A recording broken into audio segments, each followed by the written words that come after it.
नमस्ते दोस्तों। आज सुनिए प्रवासी कथाकार अरुणा सभरवाल की लिखी हुई कहानी रॉकिंग चेयर। अरुणा सभरवाल जी एक लंबे अरसे से ब्रिटेन में प्रवास कर रही हैं। प्रस्तुत है कहानी मेरी ज़ुबानी।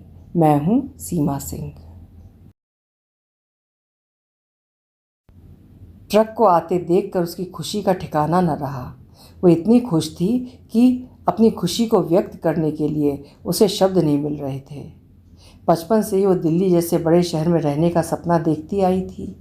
एक लंबी प्रतीक्षा के पश्चात उसका ये सपना साकार होने जा रहा था।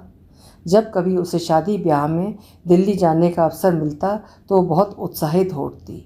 वहाँ उसे अपनी चचेरी ममेरी बहनों को देखकर खुशी तो होती थी, किंतु खुशी के साथ साथ जलन का आभास भी होता। दिल्ली वालों की बातों, कपड़ों, फैशन और आत्मविश्वास को देखकर उसे अपने बौनेपन का एहसास भी होने लगता। खुद को दोयम दर्जे का समझने लगती। गुस्सा भी आता कि क्यों लुधियाने जैसे छोटे से शहर में फंसी है। कम से कम ब्याह तो मुंबई या दिल्ली जैसे शहर में हो जाता। घर वालों के सामने एक ना चली। अब सोचती है अड़ जाती तो अच्छा होता। अब देखो ना, सब कज़न्स कहाँ की कहाँ पहुँच गई हैं और मैं सोशल वर्कर बनकर रह गई हूँ। अगर कहीं दिल्ली में होती तो मैं भी कुछ बन जाती। हो सकता है राजनीति में ही चली जाती। अब तक एमएलए तो ज़रूर बन गई होती। वैसे भी दिल्ली में रहने वालों की तो बातें ही वारी न्यारी होती हैं। क्या फटाके की अंग्रेजी बोलते हैं, कितने मॉडर्न लगते हैं। खुश थी कि आज के बाद उसकी बचपन की गुड़िया के घर का वो दरवाज़ा खुलने वाला था जिसमें कई वर्षों से उसने अपने सपने संजो कर रखे थे। दूर से उसे ट्रक आता दिखाई दिया। ट्रक में सामान ढोने से पहले शिखा ने ड्राइवर और उसके दो साथियों को सामान की लिस्ट की कॉपी पकड़ा दी और उन्हें समझाया कि लाल लिखाई वाले डब्बे रसोई में, नीले बैठक में इत्यादि सब डब्बों पर लिख दिया है कहाँ कहाँ रखने हैं। उसने भाग भाग कर घर के सभी कमरों का निरीक्षण किया कि कहीं कुछ रह तो नहीं गया। कुल डिब्बे गिने, अपनी लिस्ट देखी। शिखा ने सब डब्बों को कलर कोडिड में कर ही दिया था। तय हुआ कि उसके पति समीर सामान के साथ ट्रक में सफ़र करेंगे, शिखा बच्चों के साथ अपनी कार में। लुधियाने से दिल्ली का सफ़र लंबा था। कार में उसने रास्ते के लिए पानी और कुछ खाने का सामान भी रख लिया था। ट्रक भरने के पश्चात यही तय हुआ कि कार और ट्रक दोनों साथ साथ चलेंगे। फ़ोन तो सबके पास थे ही। रास्ते पर शिखा के मन मस्तिष्क में प्रश्नों का अंबार लग गया। सोचने लगी, रिश्तेदार तो दूर रहते हैं, आस पड़ोस में कोई परिचित भी नहीं है। इतने बड़े शहर में वो अकेली कैसे निर्वाह कर पाएगी। लोगों के मिजाज कैसे होंगे, अकड़ू तो नहीं होंगे। सब कुछ नए ढंग से सीखना पड़ेगा। नौकरानी कहाँ से ढूंढेगी, वहाँ का वातावरण कैसा होगा। सुना है दिल्ली में बड़े बड़े मॉल हैं जहाँ केवल डिज़ाइनर चीज़ें ही मिलती हैं। शिखा की जिज्ञासा भी बढ़ने लगी। खुद पर ही हंसने लगी। बुदबुदाई, पगली कहीं की, क्यों इतना घबरा रही है। जो होगा देखा जाएगा। दिल्ली ही तो जा रहे हैं, चांद पर थोड़े ही। दिल्ली पहुंचते पहुंचते 2 बज गए। दोपहर का खाना तो ढाबे में खा लिया था। जैसे ही ट्रक ग्रीन पार्क में घर के सामने लगा, बड़ी बड़ी खूबसूरत कोठियां देखकर शिखा खुशी से झूम उठी। ग्रीन पार्क दिल्ली का पॉश इलाका है। चारों ओर पड़ोसी बड़ी उत्सुकता से अपनी अपनी खिड़कियों से झांकने लगे। ये तो स्वाभाविक था। ट्रक वालों को कमरे में सलीके से सामान टिकाते टिकाते 2 घंटे लग गए। हालांकि समीर ने अपने दफ्तर से 2 लड़के मदद के लिए बुला लिए थे। जैसे ही सब चले गए, समीर ने पूछा, शिखा तुम्हारा बैग कहाँ है, भूख लगी है। शिखा ने इधर उधर देखा, बैग कहीं नहीं था। उसे एहसास हुआ कि शायद बैग ढाबे में ही रह गया है। सभी सोच ही रहे थे कि क्या करें। दरवाज़ा खुला था, फिर भी घंटी बजी। दोनों के मुंह से निकला, कौन हो सकता है, हम तो यहाँ किसी को जानते भी नहीं। शिखा दरवाजे तक गई। उसे देखती ही हैरान सी ओर से देखती रह गई। दरवाजे पर एक छोटे से कद का आदमी खड़ा था। उसके शरीर का गठन आम लोगों से थोड़ा हटकर था। उम्र शायद 40 से ऊपर ही होगी, कहना मुश्किल था। वो हाथ जोड़ते हुए बोला, नमस्ते, मैं निर्मल हूँ। आपके सामने वाले घर में अपनी माँ और मेरी बेटी आस्था के साथ रहता हूँ। सोचा आप लोग सफ़र करके आए हैं, थके होंगे। वो शिखा को एक बैग पकड़ाते बोला, ये आपके लिए थोड़ा चाय नाश्ता लाया हूँ। कभी भी किसी चीज़ की आवश्यकता पड़े कृपया बेझिझक फ़ोन कर देना। अपना फ़ोन नंबर मैंने लिखकर बैग में रख दिया है। इतना कहकर वो चला गया। जाते जाते अपनी उदारता की छाप छोड़ गया। निर्मल के उदार भाव से दोनों इतने भावुक हो गए कि धन्यवाद जैसा शब्द उनके अधरों पर ही ठहर गया। सबने चाय नाश्ता किया। चाय के अतिरिक्त बैग में दूध, डबल रोटी, अंडे, चीनी, चाय पत्ती, मक्खन, बिस्कुट इत्यादि थे। हाँ, एक लिस्ट भी थी जिसमें वहाँ की स्थानीय दुकानों के फ़ोन नंबर भी थे। निर्मल तो चला गया, अपना एक हिस्सा उनके पास छोड़ गया था। दोनों यही सोचते रहे, किसी के बाहर के आवरण को देखकर उसके चरित्र का आकलन नहीं करना चाहिए। बेशक उसका कद छोटा था, चाल में मतवालापन था, बोलने का अंदाज भी निराला था, पर था वो शख्स इंसानियत से भरपूर। भगवान ने बनाया है उसे एक हमारे तुम्हारे जैसा इंसान। आहिस्ता आहिस्ता वो अपनी सादगी से शिखा के परिवार का एक हिस्सा बन गया। उसकी एक बहन भी थी। पड़ोसियों की ताक झांक के साथ साथ उनकी उत्सुकता बढ़ती गई। उस दिन मार्केट में पड़ोसन को देखते ही शिखा ने अपना रास्ता बदलने की कोशिश की, किंतु असफल रही। सामना होते ही बोली, नमस्ते जी, मैं मिसेस कपूर आपके साथ वाले घर में रहती हूँ। बस हो गई शुरू। बातों बातों में उसने पूछ लिया, क्या आप निर्मल को पहले से जानती हो? आपके यहाँ उसे आते जाते देखा है। उससे बचकर रहना, यहाँ कोई भी उसे मुँह नहीं लगाता। दिमाग का थोड़ा ढीला है, सबकी चुगलियाँ करता है। जब छोटा था तो सब बच्चे उसके साथ खेलते थे। जैसे जैसे बड़ा होता गया सभी उससे कन्नी काटने लगे। निर्मल का कुछ पता नहीं लगता, लड़का है या लड़की, किसी के भी तो लक्षण नहीं है उसमें, भगवान ही जाने। हाँ, अपनी माँ का लाडला है। मिसेस कपूर एक ही सांस में बहुत कुछ बता गई। मिसेस कपूर, आपको गलतफहमी हुई है। निर्मल तो बिल्कुल निर्मल है, अपने नाम की तरह। अब शिखा को मिसेस कपूर के साथ एक पल भी खड़े रहना गवारा नहीं था। उसने घड़ी देखी और अपना पीछा छुड़ाते हुए बोली, माफ़ करना मिसेस कपूर, बच्चे आने वाले हैं, अब मैं चलती हूँ। घर पहुँचते ही परिवार में लीन हो गई। हैरान थी, लोग कैसी बेबुनियादी बातें करते हैं। कितनी फुर्ती से वो कुछ ही क्षणों में निर्मल का रेफरेंस सर्टिफिकेट दे गई। मिसेस कपूर की बातें उसके दिमाग में घूमती रहीं। सोचने लगी, हैरानी की बात नहीं कि निर्मल की आंखों से हर पल एक बेबसी से झांकती रहती है। लगता है समाज के थपेड़ों ने उसके एहसास ख़त्म कर दिए हैं। धीरे धीरे शिखा दिल्ली की चहल पहल और उसके जीवंत वातावरण का आनंद लेने लगी थी। उसे सोशल वर्कर की नौकरी भी मिल गई, किंतु आस पड़ोस के लोगों के मिजाज और उनके तौर तरीके शिखा की समझ के बाहर थे। उनका अभिमानपूर्वक व्यवहार, चुगलखोरी का स्वभाव, अपने को ऊंचा औरों को नीचा जतलाने की कोशिशों से उसे बहुत नफरत थी। शिखा ने उन लोगों से दूर रहने की ठान ली। शीघ्र ही शिखा ने खुद को महानगर के तौर तरीकों के अनुकूल बना लिया। अब तो वो कुछ और लोगों को जान गई थी। उनके यहाँ आना जाना तो आरंभ नहीं हुआ था, किंतु यहाँ वहाँ सैर करते टकराव हो जाता। कभी कभार नमस्ते के साथ मुस्कुराहटों का लेन देन भी हो जाता। एक दिन अचानक घंटी बजी। 6 नंबर वाली कुसुम मेहरा अपनी बेटी के विवाह का निमंत्रण देने आई थीं। बोली, ज़रूर आना, आपका आसपास के पड़ोसियों से भी मेल मिलाप भी हो जाएगा। शिखा, एक बात कहूँ, तुम पढ़ी लिखी हो, इज्जतदार हो, तुम्हारे छोटे छोटे बच्चे हैं, उस छक्के से दूर ही रहा करो। आत्मसम्मान और आत्मस्वाभिमान जैसी चीज़ तो निर्मल के करीब से भी नहीं गुजरी। लोग उसे फटकारते रहते हैं, उसे कोई फ़र्क ही नहीं पड़ता। तुम्हारे बच्चों पर क्या प्रभाव पड़ेगा? जाते जाते कुसुम ठुनका मार गई। मन तो किया उसे कहूँ, अभी निकल जाओ यहाँ से, लेकिन संस्कारों ने रोक लिया। छक्का शब्द ने उसे बहुत क्रोधित कर दिया। ये शब्द जीवन में पहली बार सुना था। कुसुम मेहरा की बेटी की शादी का दिन भी आ गया। दूर दूर से आपस में बनावटी मुस्कानों का आदान प्रदान हुआ। सब लड़की वाले थे, इसलिए खाना खाने की बारी देर से आई। जहाँ मिसेस कपूर खड़ी थी, शिखा भी वहीं जाकर खड़ी हो गई। इतने में कुसुम मेहरा ने शिखा का सबसे परिचय करवाया। शिखा पर प्रश्नों की भरमार लग गई। कहाँ से आई हो, पति क्या करते हैं, बच्चे कितने हैं, कौन से स्कूल में जाते हैं, वगैरह वगैरह। थोड़ी बहुत खाने की आलोचना हुई। सामने से आते निर्मल और उसकी माँ पर शिखा की नज़र पड़ी। उसने संकेत से उन्हें भी वहीं बुला लिया। उनको आता देख सबको सांप सूंघ गया। उनकी भौहें चढ़ गईं, माथे की लकीरें गहरी हो गईं। सब शिखा की ओर विस्मय से देखने लगीं, मानो उसने कोई अपराध कर दिया हो। भोजन के बाद माँ बेटे के वहाँ से जाते ही सब निर्मल पर उछल पड़ी। उसका इतिहास दोहराने के लिए यकायक निर्मल के प्रति सघन नकारात्मक बातों का अंबार लग गया। उषा सेठी नकारात्मक लहजे में बोली, बहन, हम तो इससे पैदा होने से जानते हैं सब कुछ ठीक ही था। सबके साथ स्कूल जाता था, कॉलेज भी गया। हाँ, अपने पापा के निधन के पश्चात कॉलेज में देर तक टिक नहीं पाया। उसकी माँ ने जोर भी नहीं डाला। उसमें अजीब से बदलाव आते गए। कद तो छोटा था ही, अपने पापा की तरह गोलमोल भी, और बुद्धि भैंस की।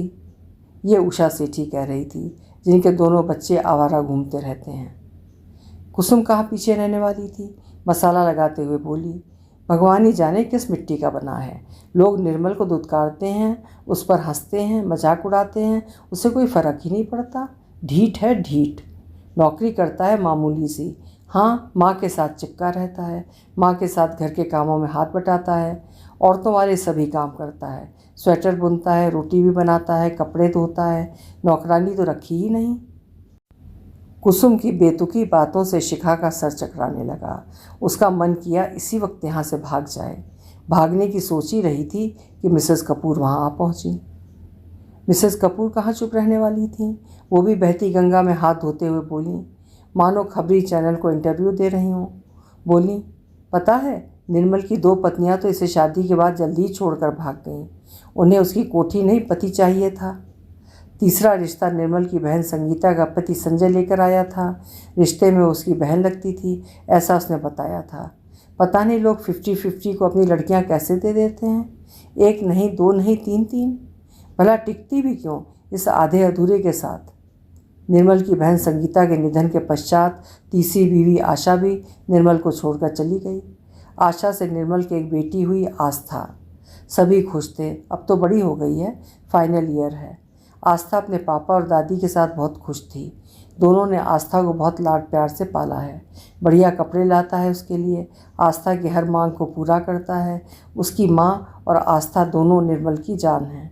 निर्मल का हर पल आस्था पर केंद्रित रहता है। कहकर वो चली गई। कितनी मलिन सोच है समाज की। ये शिखा की सोच से बाहर था।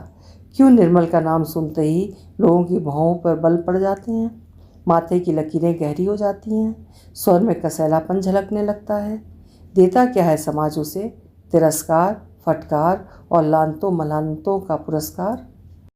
उस दिन निर्मल ठीक ही तो कह रहा था, दीदी, पत्थर की दीवार गिराना आसान है, किंतु रवैयों की दीवार गिराना बहुत कठिन है। तंग आ गया हूँ। कोई निर्मल कौर कहता है तो कोई निर्मल सिंह, कोई छक्का और कोई 50-50। जब देखो नए नाम का आविष्कार कर लेते हैं। अब दुख भी दुख नहीं लगता है, घाव बहुत गहरे हो चुके हैं। यूँ कहो आदत पड़ गई है। इतना कहकर वो चला गया। इस बात को बीते 4-5 दिन बीत चुके थे। निर्मल की कोई खबर नहीं थी। निर्मल के बारे में लोगों की नकारात्मक सोच शिखा को उदास कर देती है, उसे सोचने पर विवश कर देती है कि क्या वो इसी हृदयहीन समाज की सदस्य है जहाँ इंसान के साथ जानवर से भी बुरा व्यवहार किया जाता है। शिखा ने ठान लिया कि वो निर्मल के सामाजिक संतरास को कम तो नहीं कर सकती, लेकिन उस पर मित्रता की मलहम तो लगा सकती है। उसने निर्मल में आत्मविश्वास को पैदा करने का प्रण कर लिया। निर्मल को देखे 1 सप्ताह से अधिक हो चुका था। शिखा चिंतित थी। उसने निर्मल के घर जाकर उसकी माँ से पूछा। उन्होंने बताया कुछ दिन के लिए अम्बाले गया है, भाई के घर काम हो रहा है, वो छुट्टी ले नहीं सकता।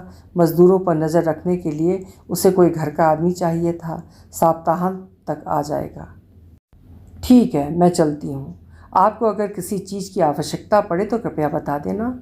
अगर निर्मल नहीं है यहाँ, हम तो हैं ना। शिखा ने प्यार से उनकी पीठ थपथपाते हुए उनका माथा चूमा। खुशी से उनके चेहरे पर 3 इंच की मुस्कुराहट फैल गई। लगता था शायद निर्मल के कारण उन्हें भी समाज ने आउटकास्ट कर दिया हो। कोई ढंग से बात ही नहीं करता। शिखा असमंजस में थी। इतनी क्रूरता एक इंसान से, ये कोई नहीं जानता। किसी के साथ कभी भी कुछ भी हो सकता है। ऊपर वाले की लाठी बेआवाज़ होती है। शिखा बरामदे में खड़ी थी। उसने देखा निर्मल ठुमक ठुमक कर हाथ में कुछ लिए मस्ती में उसकी तरफ ही चला रहा था। उसके माथे पर लगे टीके से लगता था कि वो मंदिर से आ रहा है। अंदर आते ही शिखा के हाथ में एक डिब्बा पकड़ाते हुए बोला, ये लो, आज आस्था का जन्मदिन है। मैंने गजरेला बनाया है। शाम को उसके प्रिय रेस्टोरेंट में लेकर जाऊंगा। अच्छा, अब चलता हूँ। आज तक वो कभी खाली हाथ नहीं आया। सदा कुछ ना कुछ बना कर लाता है। ये उसकी आदत है। दिल का बहुत अमीर है। अरे थोड़ी देर बैठो तो सही, शिखा ने स्नेहिल भाव से कहा। वो सीधा रॉकिंग चेयर पर जा बैठा। शिखा को एहसास हो गया कि आज कुछ गड़बड़ है। वो जानती थी कि जब उसे कोई भी बात विचलित करती है तो वो सीधा रॉकिंग चेयर पर बैठकर झूलने लगता है। थोड़ी देर बाद वो शांत होते हुए बोला, शिखा दीदी, लोग मुझसे इतनी नफरत क्यों करते हैं? क्यों धुतकारते रहते हैं मुझे? कोई निर्मल देवी कहता है, कोई निर्मल रानी, तो कोई निर्मल सिंह। यहाँ तक कि रिश्तेदार भी बहुत निरादर करते हैं। मामा जी का काम करवाने गया था, बेवजह गालियाँ खाकर वापस आया हूँ। मामी जी सदा टोकती रहती थीं, अपने मामा जी की शराब कम पिया कर, इम्पोर्टेड है, बहुत महंगी है। कभी इज्जत से बात ही नहीं की किसी ने। संजय ने तो बहुत फ़ायदा उठाया मेरा, हमेशा हुक्म ही चलाता रहा। ये ले आ, वो ले आ, और ख़ुद मेरी बीवी के साथ घुटने से घुटना जोड़कर बैठा रहता था। मैंने माँ को कभी नहीं बताया, नहीं तो लफड़ा हो जाता। बहनोई था मेरा। वैसे भी माँ मेरे कारण किस किस से झगड़ा करती, रहना तो समाज में ही है। निर्मल, तुम बातें तो बड़ी समझदारी की करते हो। रिश्तों की अहमियत का भी तुम्हें एहसास है, पर कभी कभी झल खलार देते हो, शिखा ने अर्थपूर्ण मुस्कान से कहा। आज उसका मन बहुत भरा था। वो मुस्कुराया नहीं, अपनी आंखों में घिरी बदली को पी गया। बड़बड़ाता रहा, क्यों क्यों इतना अभिशप्त है मेरा जीवन? कई बार अपने को मुक्त करना चाहा, सोचा सब कुछ छोड़कर भाग जाऊं। हर बार माँ की तस्वीर रोक लेती है। कुछ देर तेजी से झूल झूल कर बिना कुछ कहे चुपचाप चला गया। कुछ दिनों से निर्मल यहाँ वहाँ डोलता दिखाई नहीं दिया। शिखा ने बाहर खेलते बच्चों से पूछा, किसी ने उसे नहीं देखा था। हार क्यों निर्मल के घर पहुँची। मोबाइल फ़ोन तो इन दोनों थे नहीं। निर्मल की मम्मी ने दरवाज़ा खोला। शिखा ने चारों ओर नज़रें घुमाईं, निर्मल दिखाई नहीं दिया। उसकी मम्मी ने बताया, कुछ दिन से वो बहुत उदास है, अपने कमरे में है, प्रकोप में बैठा है, झूल रहा है कुर्सी पर। क्यों?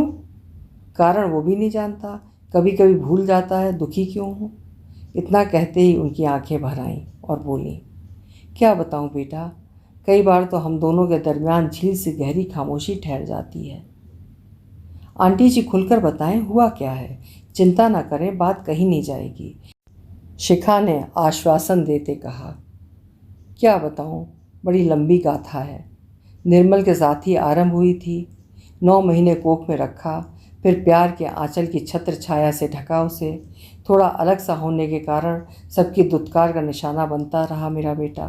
उसके पापा के जाने के बाद कांटों की सेज पर चलकर मैंने हर जिम्मेदारी को निभाने की कोशिश की, जी भर कर प्यार दिया, और देती भी क्यों ना, माँ हूँ ना। भाग्य तो नहीं बदल सकती थी, उसके ललाट पर लिखी विधि की अदृश्य लिपि को मिटा तो नहीं सकती थी, किंतु उसकी स्याही तो हल्की कर सकती थी, जो किसी ने कभी देखी नहीं थी। वो लिपि कठोर आघातों की कठिन यात्रा थी।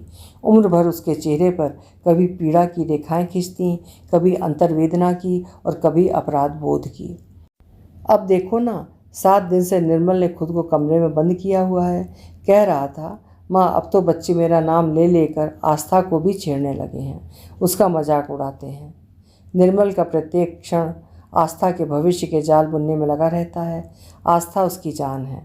वो कहता है, आस्था के लिए जीवन समर्पित कर दूंगा, यही मेरा लक्ष्य है। लोगों ने मेरे जिगर के टुकड़े की खिल्ली उड़ाकर उसे भी हीन भावना से ग्रस्त कर दिया है, जिसमें मैं आज तक कैद हूँ। इतना कहते ही उनकी पलकों पर आंसू उतर आए। खुद को संभालते हुए बोली, निर्मल ने आस्था के लिए बड़े सपने देखे हैं। एक आस्था का होना ही उसे जीने के लिए बाध्य करता है। आस्था उसके लिए जीने का सबब है। वो प्रत्येक क्षण बेटी के भविष्य के बारे में जाल बुनता रहता है। बड़ी हो रही है, सोचती हूँ कल को उसकी शादी होगी तो कैसे जी पाएगा मेरा लाल। वो घंटों दर्पण में अपना चेहरा देखकर सोचता है, मैं ऐसा क्यों हूँ। उस वक्त मैं अपना चेहरा आईने में उसके साथ जोड़कर खड़ी हो जाती हूँ और कहती हूँ, देख बेटा, हम दोनों के चेहरे तो एक जैसे हैं, वही नाक, वही आँखें, वही मुंह, वही रंग। तू अलग कैसे हो सकता है? रातों को अक्सर उसकी सिसकियाँ सुनाई देती हैं। ऐसा लगता है उसको भीतर से कुछ खाए जा रहा है, किंतु पूछने से घबराती हूँ। माँ जो हूँ, मजबूर हूँ। निर्मल की माँ पलकों पर ठहरे आंसुओं को पीती रहीं। शिखा पास बैठी उनके जीवन की विसंगतियों और विडंबनाओं के बारे में सोचती रही। भारी मन से शिखा अपने घर पहुंची। वो जो देख और सुनकर आई थी उसकी सोच से परे था। सोचती रही, इतनी विकृत मानसिकता क्यों है हमारे समाज की? कितनी सरलता से कोई भी किसी के आत्मसम्मान की धज्जियां उड़ा देता है। कितना संवेदनहीन हो गया है हमारा समाज। 5-6 दिन बीत गए। शिखा निर्मल की सहायता के लिए विकल्प ढूंढने लगी। उसे लगा एक मनोवैज्ञानिक ही निर्मल के मन में बैठी कुंठाओं चिंताओं को बाहर लाने में सफल हो सकता है। हो सकता है कि वो अनजान व्यक्ति से खुलकर बात कर ले। शिखा ने किसी और की राय लेने के लिए अपनी एक सहकर्मी से जिक्र किया। उसने भी यही कहा। यह भी मुमकिन है कि माँ और बेटा दोनों माने ही ना, क्योंकि हमारे समाज में मनोवैज्ञानिक से मिलना भी कोई कलंक से कम नहीं। बड़ी दुविधा में थी वो। 4-5 दिन बीत चुके थे, निर्मल की कोई खबर नहीं मिली। सुहानी शाम थी, ठंडी ठंडी हवा चल रही थी। शिखा अपनी बालकनी में खड़ी थी। उसने देखा निर्मल सामने से चुपचाप मुंह लटकाए चला आ रहा था। अंदर घुसते न दुआ न सलाम, वो सीधा रॉकिंग चेयर पर बैठकर झूलता झूलता रोने लगा। रोते रोते उसकी हिचकी बंध गई, सिसकियाँ भरता रहा। शांत होने पर शिखा ने उससे बड़े प्यार से पूछा, बात क्या है? कुछ नहीं। मैं अभी तक जान क्यों नहीं पाया कि लोग क्यों हमेशा मुझ पर हंसते हैं, खिल्ली उड़ाते हैं, गालियाँ देते हैं, भद्दे भद्दे नामों से बुलाते हैं, अल्फाजों के कंकर फेंकते रहते हैं। कई बार सोचता हूँ कितनी मजबूरी होगी मेरी माँ की ममता की, कि वो सदा मेरे सामने लोहे की दीवार बनकर खड़ी रही।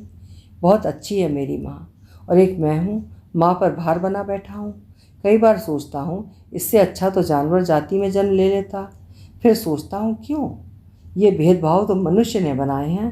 पेड़ों को ही देख लो, सभी में फल थोड़ी ही लगता है, किसी में बीज भी नहीं होता। दीदी थक गया हूँ। पत्थर की दीवार गिराना आसान है, किंतु रवैयों की नहीं।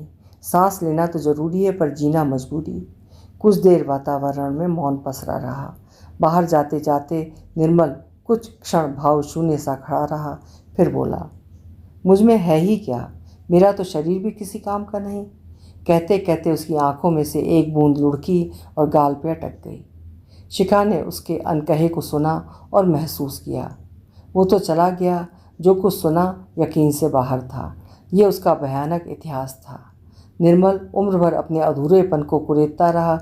यही उस आधे अधूरे की चकनाचूर करने वाली हकीकत थी।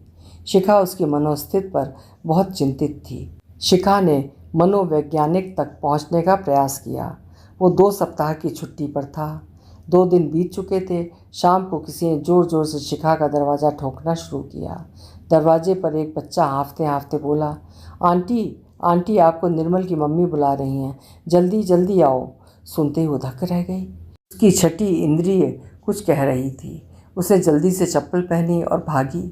वहाँ निर्मल की मम्मी सिसकियाँ भर रही थीं। शिखा ने पूछा, क्या बात है आंटी जी? उन्होंने बंद दरवाजे को संकेत किया। वो सिसकते बोली, सब मेरा कसूर है। मुझे ये काम बरसों पहले ही कर देना चाहिए था। मुझे आस्था को बता देना चाहिए था। सब कुछ जानते हुए भी मैंने अपने बेटे की खुशी के वास्ते आंखें मीच ली थीं। मैं सब कुछ जानती थी कि घर में क्या चल रहा है, संजय वहाँ क्यों आता है, निर्मल को क्यों बाहर भेजता है। जब आशा पेट से हुई, मैं जानबूझकर अनजान बनी रही। मेरा स्वार्थ आगे आ गया। मैंने निर्मल के भ्रम को भ्रम ही रहने दिया। तुम ही बताओ, बेटे की खुशी को कैसे कुर्बान कर सकती थी? उम्र भर झूठ के साथ जीती रही। खुश थी कि अब निर्मल पर कोई उंगली नहीं उठाएगा, कोई उसे छक्का 50-50 और दरमियाना नहीं कहेगा। मैं अपने बेटे की शारीरिक विकृति को जानती थी। सब जानते हुए भी अनजान बनी रही। मुझे पता था, अगर किसी को पता लग गया कि निर्मल 3rd जेंडर है तो मैं बेटे को रख नहीं पाऊंगी। कैसे बलि चढ़ा देती बेटे की। उम्र भर झूठ के साथ जीती रही। 3 दिन से घर में रोटी नहीं पकी। जरा सी आहट होने से सीढ़ियों की ओर भागता है। रात भर अंधेरे में बैठा रहता है। उसे देखकर मुझे मन में इस अनजाने डर से दहशत सी होने लगी। मैं रोने लगी। मेरा ये हाल था, न चीखा जाए न चुप रहा जाए। देखते देखते वो निढाल हो गया। उसका चेहरा फीका पड़ गया और लंबी लंबी सांसें लेने लगा। मैं सरपट भागी किसी को बुलाने के लिए। पैरों की मालिश करने से वो थोड़ा बहुत संभला तो उसे समझाने की कोशिशें करती रही। शिखा बेटा, आप बात करके देखो, शायद तुम्हारी बात मान ले। निर्मल, दरवाज़ा खोलो प्लीज़, मैं तुम्हारी शिखा दीदी। जब तक बताओगे नहीं कि बात क्या है तो किसी को क्या पता चलेगा? तुम्हारे मरने से क्या सब उलझनों का हल निकल आएगा? क्या तुम्हारी माँ तुम्हारे बिना जिंदा रह सकेगी? दरवाज़ा खोलो मेरे भाई, बैठकर कोई हल निकालते हैं। शिखा ने चाबी के छेद से देखा। दरवाजे में चाबी नहीं थी। निर्मल अपनी रॉकिंग चेयर पर झूल रहा था। वो समझ गई कुछ गड़बड़ है। उसने धीरे से दरवाज़ा खोला। वो टस से मस नहीं हुआ। धीरे से दोनों अंदर गईं। हाथ जोड़कर बोली, बेटा माफ़ कर दे, मैं तेरी गुनहगार हूँ। निर्मल की माँ उसके पैर पड़ने को थी कि उसने उठकर माँ को गले लगा लिया। दोनों एक दूसरे से लिपट कर खूब रोए। माँ उसके बालों को सहलाती सहलाती उसका मनपसंद गीत गुनगुनाने लगी और वो शांत हो गया। उसे पानी पिलाया और बोली, बेटा अपने जिगरी दोस्त को भी नहीं बताएगा क्या? वो अपनी माँ से लिपट कर बहुत रोया। माँ ने उसे आराम से उसकी रॉकिंग कुर्सी पर बिठा दिया। निर्मल आंखें बंद किए झूलता झूलता बोलता गया, माँ, मैंने बार बार अपने अभिशप्त जीवन को तोड़कर स्वयं उससे मुक्त होना चाहा। कभी सोचता बेटी ही हो जाता तो अच्छा होता, अधूरा बेटा भी किस काम का। कितनी बार घर छोड़ना चाहा, संबंध तोड़ने चाहे, आपके प्यार की बेड़ियाँ पाँव रोक लेती। मुझे ही सब छोड़कर क्यों चले जाते हैं? माँ देख, अब आस्था भी छोड़कर चली गई है। उसने चिट्ठी माँ को पकड़ा दी जिसमें लिखा था, निर्मल पापा, मैं सच जान गई हूँ। आपको मुझे ये सच बहुत पहले ही बता देना चाहिए था। आप लोगों ने मुझे धोखा दिया है। मुझे आधे अधूरे पापा की नहीं, पूरे मम्मी पापा की ज़रूरत है। मैं अपनी मम्मी पापा के पास जा रही हूँ। सॉरी, प्लीज़ आप मुझे वापस लाने की कोशिश मत करना। आपकी बेटी आस्था। निर्मल की माँ मुँह में पल्ला ठूंसे रोती रोती हाथ जोड़ते बोली, माफ़ करना बेटा, मुझे उसी वक्त रोक लगा देनी चाहिए थी। मैंने सब कुछ जानते हुए भी अपने बेटे की खुशी के लिए आंखें मीच लीं। संजय का आना मुझे खलता था। हम दोनों ने एक दूसरे के भ्रम को भ्रम ही रहने दिया। तुम ही बताओ, बेटे की खुशी को कैसे कुर्बान कर सकती थी? मत रो मेरी माँ, मैं भी जानता था कि तेरी खुशी भी इसी कांच की तरह चकनाचूर करने वाली हकीकत में ही थी। माँ हो या बाप, बच्चों के लिए प्यार तो एक जैसा ही होता है। मैं भी अपने भीतर बैठे शख्स को तसल्ली देता रहा। निर्मल आंखें बंद किए रॉकिंग कुर्सी पर बैठा तेज तेज झूलता रहा। अचानक उठकर सीढ़ियों की ओर भागा। आस्था भागते भागते आई, अपना सामान फेंका। निर्मल से लिपट कर रोते रोते बोली, पापा पापा, तुम्हारी आस्था तुम्हारे बिना नहीं रह सकती। निर्मल आस्था के पैरों की आहट पहचानता था। शिखा ने दोनों के कहे अनकहे को सुना और महसूस किया और मुस्कुराई। वक्त वहीं थम गया।